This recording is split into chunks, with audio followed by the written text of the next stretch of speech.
இன்னொரு குழந்தையும் வேண்டாம், ஃபேமிலி பிளானிங்கும் வேண்டாம். இதுதான் என் முடிவு.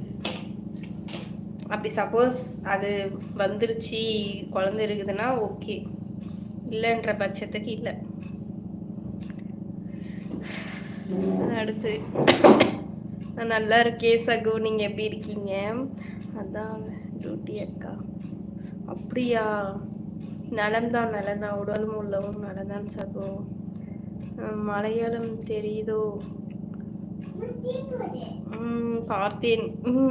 டெல்மி மானரியோ பண்ணேன். ஒரு கோடு தான் வந்திருக்கு. ஹாஸ்பிட்டலில் பண்ணாங்க, ஒரு கோடு தான் வந்திருக்குது. ஒருத்தருக்கு லேட்டாக கூட வரலாம் இருந்தா, அதனால 5 days கழிச்சு வாங்க அப்படின்னு சொல்லிட்டு சக்தி டானிக்லாம் கொடுத்துருக்காங்க. என்னது என்னமோ சொல்லியிருக்காங்க மலையாளத்தில், எல்லாமே நல்லபடியாக அமையும். எனக்கு அந்த அளவுக்கு சக்தி கொடுக்கணும். ஃபர்ஸ்ட்டு சாப்பிட்டுட்டேன். சாப்பிட்டுமே இப்போ பாருங்க, எனக்கு ஃபுல்லாகவே அந்த மாதிரி மென்டாலிட்டியில் போயிடுச்சு. வாந்தி வர மாதிரி.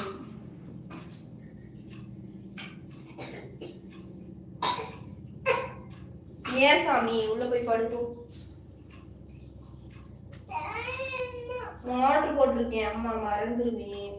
நீ போயிட்டு அப்பாவோட போய் படுத்துக்கோ. கவனிக்கோ.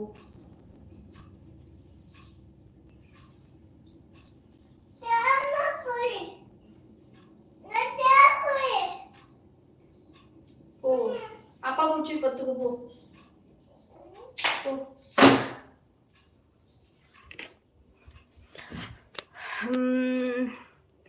லைவே போடக்கூடாதுன்னு தான் இருந்தது. சரி, நான் இப்போதான் 9 மணிக்கு தான் தூங்கி. நைட்டெல்லாம் தூங்காததுக்கு 8:40 போல எழுந்து குளிச்சுட்டு, நைட்டெல்லாம் காய்ச்சல் அடிச்சனால தைலம் போட்டு படுத்தனால ஃபேன் யூஸ் பண்ணலைனால காலையில் எழுந்து குளிச்சுட்டேன். தங்க குட்டியோ சிங்க குட்டியோ எனக்கு அது பிரச்சனை இல்லை. எங்கே போவோம், தாய் மாமன் எங்கே போவான்? சரிம்மா, உங்கள் எண்ணம் போல் அமையட்டும். ஹாய், வாங்க, வெல்கம். மிட்டாய், புளிப்பு மிட்டாய் வாங்க. எப்படி இருக்கீங்க? ரொம்ப நாள் ஆச்சு நம்ம லைவ் வந்து. வெல்கம். நியூ முருகேசா காமி. வணக்கம் தமிழிலா ப்ரோ, வணக்கம். வாங்க, இதோ வந்துட்டேன் சகோ. வாங்க செய்யண்ணா, வெல்கம். நான் சாப்பிட்டுட்டேன் சகோ. என்ன சாப்பிட்டீங்க அண்ணா? டே ஷிஃப்ட்டுங்களா இந்த வாரம்? ஆஃபீஸில் இருக்கேன் சகோ. கொஞ்சம் நேரம் பிரேக் டைங்களா? வெல்கம். ஏன் சும்மாலே இருப்பிட்டு போய் தண்ணி எடுத்து குடிப்போ. தண்ணி எங்க? ஹாய் அக்கா. கேமரா கொஞ்சம். நைட்டெல்லாம் தூங்கவே இல்லை. நைட்டு காலையில் தூங்கினது 3 மணிக்கு மேலே தான் இருக்கும். 3 மணிக்கு மேலே தான் தூங்கியிருப்பேன். காலையில் அப்புறமா 8:30க்கு மேலே எழுந்து. ஆமாம் சகோ, பொங்கல் சாப்பிட்டேன். சூப்பராக. தாய் மாமா கொஞ்சம் ரெஸ்ட் விடுங்க. நடுராத்தில் சமைச்சதே இதுக்கு தான். உள்காய்ச்சல் அடிக்குது. எனக்கும் சுத்தமாக தூக்கமே வரல. திங்கிங் நேற்று ஹாஸ்பிட்டல் போயிட்டு வந்தது ஃபுல்லாகவே அதுலேயே இருந்துச்சு. ஏன்னா நிஜமாவே என்னால் 2 குழந்தை வச்சுட்டு நான் ரொம்ப கஷ்டப்படுறேன்.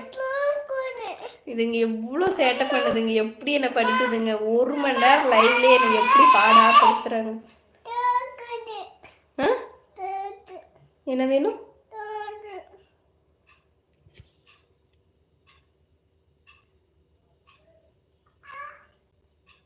மதுஷாவே போதும்,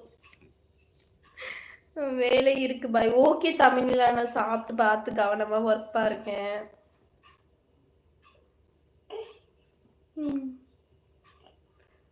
ஓகே ஓகே.